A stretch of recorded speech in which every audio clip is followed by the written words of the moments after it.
هەموو زاین ئەمڕۆ سەرچاوەی وزەی هەرێمی کوردستان زیاتر غازەکەی کۆرومۆرە بۆیە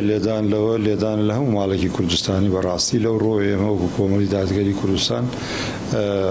ئیدانەی و کارەمان کردو و محکوممان کردووە پێمان وایە کارێکی خراپە و حکوومەتی عێراق و حکوومەتی هەرێم بەرپرسیارن لەوەی کەوا لێکۆڵینەوە لەو کارە بکەن و کارێکی وا بکرێت کە ئەمە دیسان دووبارە و سێبارە نەبێتەوە. بەتایبەت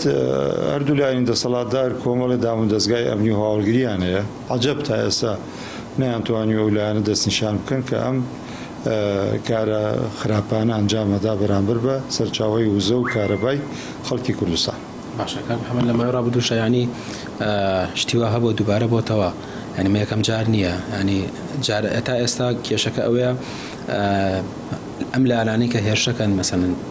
دەرنەکەوتن کە چێن ئەمە فەراغی ئەمنیەکە دروست من پێم وایە هەر خۆم یانی لە ئاخری قسەکەمە باسم کرد کە ئەو هەموو دام و دەستگا ئەمنیە و پێم وایە